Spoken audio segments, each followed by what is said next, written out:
Selamat sejahtera kepada doktor dan rakan sekalian. Nama saya Tuan Yong Hao. Matrik nombor BI 120110060. Wakil dari kumpulan 5 session 10. Hari ini kita akan membentangkan tajuk berkenaan iaitu langkah-langkah yang proaktif perlu dilakukan setiap warga negara dalam usaha melestarikan keamanan yang dimiliki. Slide seterusnya akan diteruskan oleh rakan saya. Nama saya Chan Kai Ki. Sekarang saya akan menerangkan tentang pendahuluan cabaran kelestarian etika dan peradaban. Pada era globalisasi ini, kita mengalami kesukaran yang sejagat di Malaysia iaitu cabaran kelestarian etika dan peradaban. Hal ini demikian kerana kebanyakan rakyat Malaysia tidak mempunyai kesedaran terhadap topik ini dan mereka tidak memandang serius terhadap etika dan peradaban. Jika kelestarian etika dan peradaban tidak dapat dicapai, kejatuhan sesebuah tamadun akan berlaku. Kejatuhan sesebuah tamadun adalah disebabkan oleh keruntuhan nilai yang terangkum dalamnya pelbagai konsep seperti etika, moral, adab, akhlak dan seumpamanya.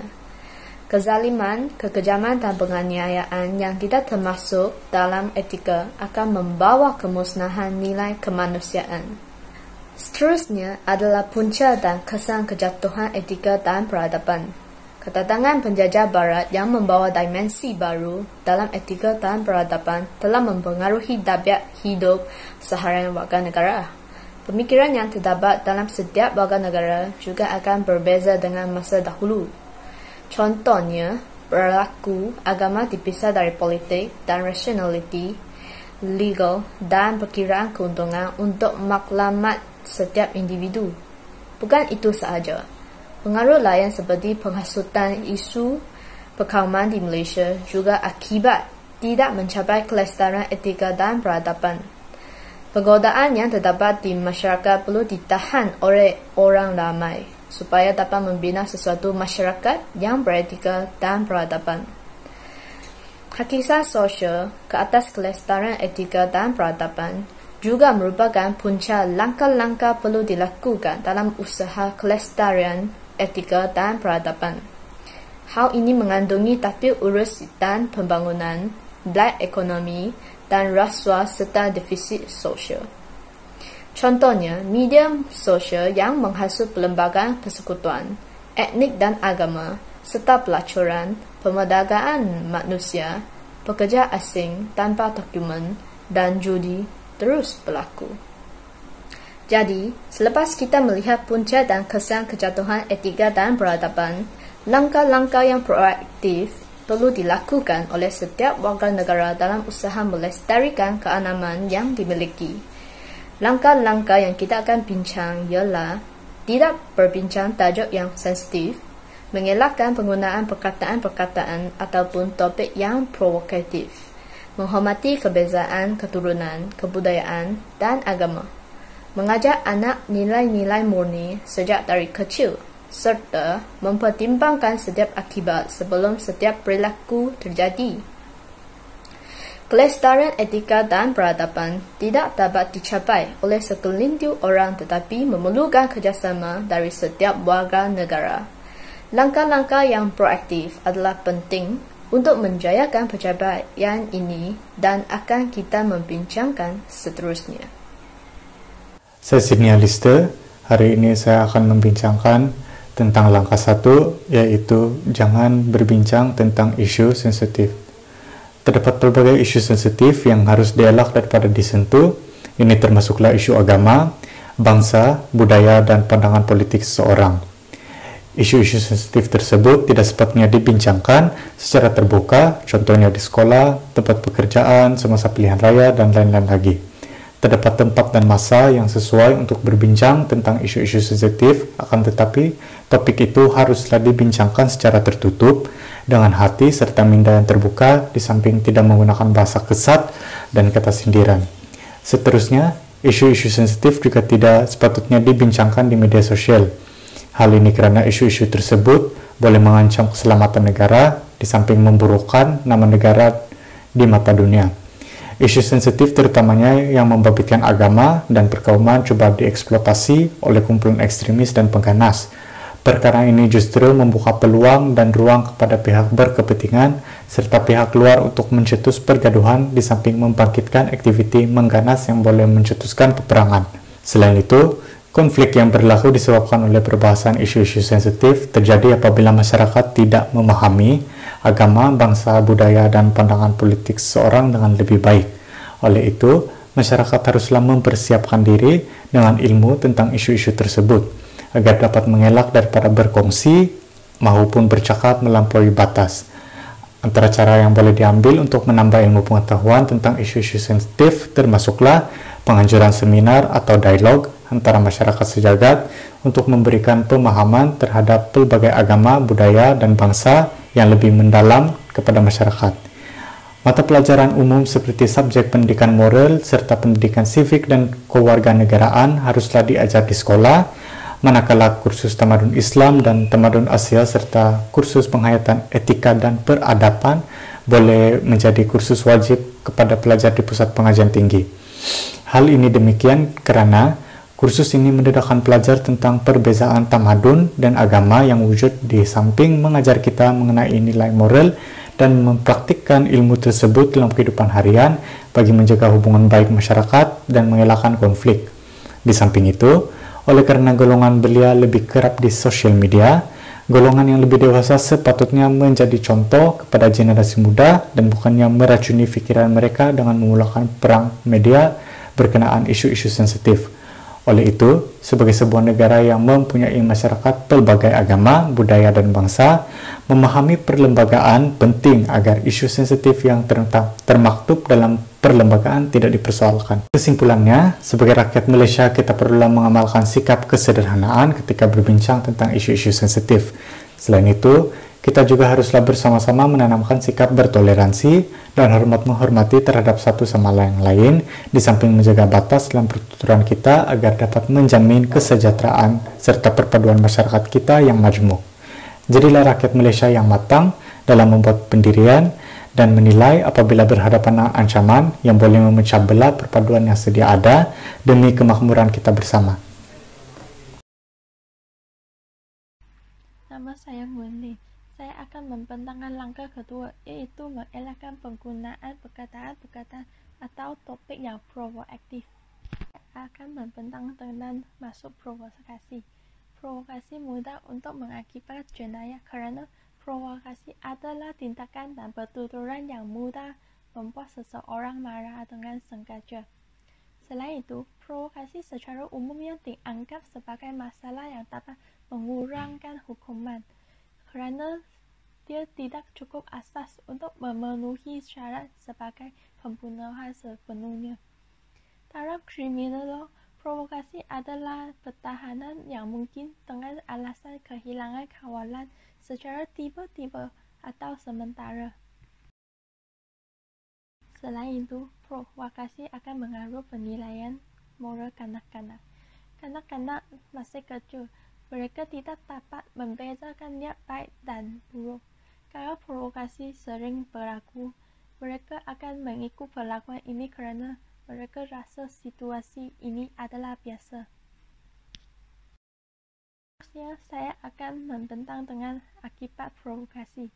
Tindakan agresif dianggap sebagai akibat provokasi tindak balas emosi yang agresif. Tingkah laku agresif boleh menyebabkan kemudarat fizikal atau emosi kepada orang lain. Selain itu, hal ini akan melibatkan kerosakan harta benda pribadi. Terdapat berbagai jenis provokasi, antaranya ialah termasuk provokasi adequate. Provokasi adequate adalah satu keadaan atau tingkah laku yang menghilangkan kemampuan seseorang untuk mengawal diri. Terdapat perhatian tetapi adalah salah satu pasangan suami isteri yang terlibat dalam perbuatan berzina. Sebagai contohnya, Joseph pulang dari tempat kerja lebih awal dan menangkap isterinya di tempat tidur bersama dengan rekan baiknya. Dia menjadi sangat marah sehingga menyerbu ke meja rias, meraih pistolnya dan menembak dan membunuhnya. Jelasnya, Josie bertindak dengan niat untuk membunuh. Namun, mangsa memprovokasi niat ini adalah tindakan yang boleh menyebabkan seseorang untuk musnahkan membunuh. Oleh itu, Josie mungkin telah membuat pembunuhan secara sukarela dalam kes ini, tapi dia bukan pembunuh. Bagaimana untuk menghadapi tindakan provokasi ini? Jika menghadapi keadaan orang yang coba memprovokasi kita boleh cuba memahami maksud dan motifnya. Selepas itu, kita akan bertimbang balas dengan tenang. Kita harus mengingati akibat terhadap tindak balas dengan bergesa-gesa. Kita boleh cuba menjauh diri dari orang atau keadaan tidak baik secara emosi dan fizikal. Dengan tidak bertindak balas, kita boleh menembuskan balon tenangan negatif yang memberi inspirasi kepada orang tersebut. Apabila kawasan diri tinggi, kebugaran subjektif terhadap provokasi tidak memberi kesan terhadap keberangan kalian kekerasan. Ini telah menunjukkan bahwa kawalan diri yang tinggi dapat mengawal kemarahan mereka dan menekan dorongan agresif ketika mereka merasa diprovokasi. Seterusnya, langkah 3 yang proaktif merupakan menghormati perbezaan keturunan, kebudayaan, dan agama. Terdapat 4 perspektif yang penting, iaitu mengelakkan konflik antar agama, bersikap toleransi, meningkatkan kefahaman kaum, dan akhir sekali sikap keterbukaan. Slide seterusnya.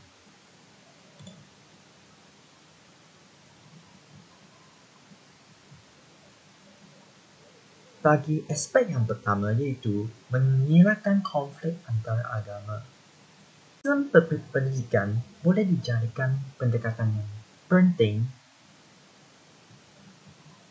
sejak individu berada dalam institusi pendidikan awal. Ia dapat menawarkan cadangan penyelesaian yang lebih agresif untuk menyelesaikan konflik antara satu sama lain. Dan hal ini dapat merealisasikan aspirasi negara dengan mewujudkan perpaduan antara kaum. Aspek yang kedua iaitu kita haruslah bersikap toleransi. Kita haruslah belajar hidup bersama dan berkongsi tanpa mengira bangsa, kaum, dan keturunan dengan satu sama lain. Selain itu, kita juga perlu menerima dan menghormati keberbagai agama supaya dapat menjamin kehidupan yang sejahtera. Bagi aspek yang ketiga, iaitu meningkatkan kefahaman kaum. Seseorang individu perlulah mempunyai kefahaman yang tinggi untuk memahami perbezaan dan konsep budaya etnik antara kaum. Sebagai contoh, isu sensitif yang menyentuhkan soal perbezaan budaya dan adat boleh mencetuskan berlakunya isu perkauman antara satu sama lain. Oleh itu, kita haruslah mempunyai minda yang positif dan fikiran yang matang dalam menangani masalah sebegini. Akhir sekali, kita haruslah memupuk sikap keterbukaan dalam kehidupan seharian. Sebagai contoh, prasangka buruk akan memberikan kesan negatif kepada masyarakat. Ia dapat menimbulkan ketegangan dan hubungan yang harmoni. Oleh itu, kita haruslah bersikap terbuka terhadap orang lain, membentuk sikap yang tidak mementingkan diri sendiri, dan kita mestilah mendengar pandangan dan kritikan orang lain terhadap diri sendiri. Salam sejahtera. Nama saya Peter Chin dan saya akan membentangkan tentang salah satu langkah yang proaktif yang perlu dilakukan oleh setiap warga negara dalam usaha melestarikan keamanan yang dia miliki. Langkah seterusnya adalah mengajar anak nilai-nilai murni sejak kecil. Kewujudan era digital telah menyebabkan dunia mengalami perubahan struktur yang besar. Kanak-kanak dapat mengakses pelbagai pertunjukan buruk dengan mudah yang boleh memberikan kesan tingkah laku negatif kepada mereka. Ini telah menyebabkan kebanyakan remaja hari ini tidak bermoral dan tidak bernilai murni. Kemudiannya, melakukan sebarang jenayah tanpa pertimbangan terhadap orang lain, tetapi sendirinya. Ini telah menjejaskan keamanan yang masyarakat diharapkan kepada generasi muda hari ini. Oleh itu, ibu bapa memainkan peranan yang amat penting untuk mengawasi dan mengarahkan anak-anak mereka agar akibat negatif dapat diminimumkan. Masalahnya ialah kebanyakan ibu bapa tidak yakin dengan apa yang boleh dilakukan untuk mempersiapkan anak-anak mereka untuk persekitaran mereka. Tekanan rakan sebaya dan penggunaan teknologi yang tidak sesuai dalam kehidupan anak-anak merupakan jenis-jenis masalah dan ibu bapa pada hari ini tidak pasti bagaimana untuk menyelesaikan masalah mereka tersebut. Untuk mengelakkan masalah sebegini, ibu bapa haruslah mengajar anak-anak mereka tentang nilai-nilai murni sejak mereka kecil. Ibu bapa harus bereksperimen dengan pelbagai cara yang menyeronokkan untuk mengajarkan anak-anak mereka mengenai nilai-nilai murni sejak kecil. Antaranya adalah dengan bermain dengan anak-anak mereka, mengajar tentang moral kepada anak-anak mereka melalui buku-buku cerita, sering berbual-bual dengan anak-anak mereka dan lain-lain lagi yang disesuaikan dengan peribadi anak mereka masing-masing. Cara-cara ini bukan sahaja dapat mengeratkan hubungan antara keluarga, tetapi juga efektif dalam keberhasilan penanaman nilai-nilai murni kepada anak-anak. Dengan menjalin hubungan erat antara ibu bapa dan anak-anak telah memberikan anak-anak ruang yang selesa untuk meluahkan perasaan mereka kepada ibu bapa mereka. Oleh itu, ibu bapa dapat memahami kepribadian anak-anak mereka dan mendidikkan mereka apabila anak-anak melakukan salah sejak kecil. Selain itu, ibu bapa haruslah menjadi teladan yang baik kepada anak-anak mereka sejak mereka kecil. Secara umumnya, anak-anak yang membesar dan sikap mereka cenderung seperti ibu bapa mereka. Kanak-kanak yang membesar di rumah di mana ibu bapa mereka merokok cenderung untuk mula merokok sendiri. Ibu bapa yang menyalahgunakan dadah atau alkohol cenderung melihatkan anak-anak mereka melakukannya pada suatu ketika dalam kehidupan mereka. Sebaliknya, apabila ibu bapa memberi anak-anak mereka sikap contoh yang baik dan bernilai murni dengan mengikuti jejak ibu bapa mereka, ketika anak-anak telah membesar, mereka cenderung akan bersikap baik dan bernilai murni seperti ibu bapa mereka. Secara kesimpulannya, dalam sastra kriminologi, keibubapaan buruk biasanya digambarkan sebagai faktor risiko untuk perkembangan sosial yang buruk kepada anak-anak. Oleh sebab itu, ibu bapa haruslah bertanggungjawab memelihara anak-anak mereka sebagai contoh yang baik dengan nilai-nilai murni kepada masyarakat untuk memastikan keamanan pada masa datang akan dicapai. Sekian, terima kasih. Selama sejahtera, saya dimensi akan membentang langkah yang proaktif yang perlu dilakukan oleh setiap warga negara dalam usaha melestarikan keamanan yang dimiliki dengan mempertimbangkan setiap akibat sebelum setiap perilaku terjadi. Sepanjang tempoh pencegahan jangkitan COVID-19 di dalam Malaysia, setiap berita yang berkenaan dengan penularan wabak tersebut sentiasa diambil berat oleh rakyat Malaysia. Dengan kecanggihan teknologi seperti aplikasi media sosial yang tercinta, rakyat Malaysia mudah menerima dan berkongsi berita yang terkini dengan pengguna lain. Tetapi, kebanyakan berita yang bersifat palsu dan tanpa berkesahan daripada pihak berkuasa seperti MKN akan dikongsikan dalam media sosial dengan secara berleluasa. Hal ini kerana kebanyakan pengguna media sosial kurang meneliti kesahihan dan kebenaran sesebuah berita sebelum memuat naiknya. Dengan itu, setiap anggota rakyat Malaysia perlu memelihara sikap sentiasa mempertimbangkan kesan yang dibawa daripada tindakannya.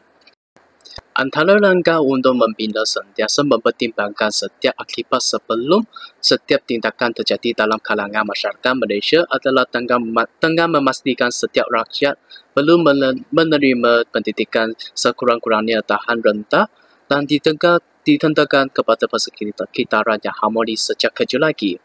Hal ini kerana terdapat 4 unsur yang penting iaitu pengalaman, bias kognitif, perbezaan individu dan kepercayaan yang diamalkan dapat mempengaruhi pemikiran mereka dalam menganalisis akibat daripada setiap keputusan. Dengan asas pengetahuan dan nilai-nilai murni yang dipelajari oleh rakyat Malaysia, keputusan mereka yang didahulukan yang bersifat positif dan tanpa membingkung perasaan individu lain dapat dijamin. Misalnya, netizen yang bertanggungjawab akan menyemak kebenaran sesebuah berita sebelum menaiknya agar kandungannya adalah telus dan jujur. Sementara itu, keputusan yang bersifat positif dengan tanpa menimbulkan perasaan benci terhadap individu lain oleh setiap masyarakat Malaysia juga dapat menggegarkan keharmonian dalam kalangan masyarakat Malaysia. Tambahan pula, etika yang dihayati oleh setiap rakyat Malaysia juga mempengaruhi pemikiran mereka dalam mempertimbangkan setiap akibat yang dibawa oleh tindakan mereka.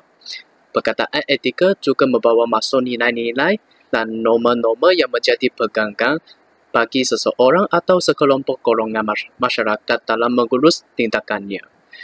Jadi, etika menjadi bantuan kepada majoriti masyarakat untuk menentukan sifat perbuatan seseorang sama ada perbuatannya bersifat baik atau buruk. Dengan itu, individu Malaysia akan sentiasa mementingkan tindakannya agar akibat yang terjadi daripada itu tidak akan berlawanan dengan etika yang dihayati olehnya. Sehubungan dengan itu, keamanan dalam negara Malaysia dapat dilestarikan dengan mendorong setiap Malaysia menghayati etika yang bersifat positif. Kesimpulannya, setiap tindakan dan keputusan yang dilakukan perlu direnung dahulu kerana kesan-kesan yang dihasilkan daripada keputusan akan menentukan arah perkembangan sesebuah perkara yang dapat mempengaruhi keamanan antara golongan masyarakat dalam sesebuah negara. Sekian, terima kasih. Keamanan negara bukan sahaja terletak di bahu kerajaan, malahan juga pada setiap warga Malaysia. Setiap warga negara memainkan peranan yang penting dalam melestarikan keamanan yang dimiliki oleh Malaysia. Walaupun bidang yang dicaburui oleh rakyat adalah tidak sama, namun usaha-usaha dari rakyat pasti akan menjana kepada pembentukan perpaduan rakyat dan keamanan negara. Oleh itu, perpaduan antara rakyat tidak boleh dipandang rendah supaya dapat mengelakkan pembelahan kaum berlaku di negara kita. Hal ini demikian kerana pembelahan kaum merupakan salah satu faktor yang akan menggugatkan keamanan negara. Pembelahan kaum akan menantijakan hubungan silaturahim antara pelbagai kaum di Malaysia terjejas. Jika keamanan negara terjamin, tahap kehidupan rakyat akan ditingkatkan kerana aktiviti-aktiviti pelaburan asing akan digiatkan di negara kita.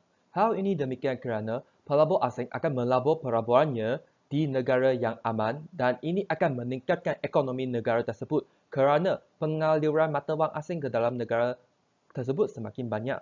Pada masa yang sama, nama baik negara akan terjamin di prasada dunia.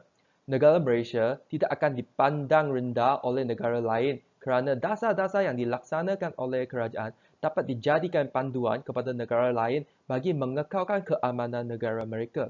Secara tidak langsungnya, hubungan diplomatik antara Malaysia dengan negara lain dapat dijanakan. Ini bukan sahaja dapat mengelakkan ancaman negara lain terhadap negara kita, malahan dapat menggalakkan pertukaran sains dan teknologi dengan negara asing yang dapat mempercepatkan proses pembangunan negara. Kesimpulannya, Penjagaan keamanan negara merupakan tanggungjawab setiap warga negara di Malaysia kerana keamanan negara dapat menjamin kesejahteraan rakyat dan kemakmuran negara.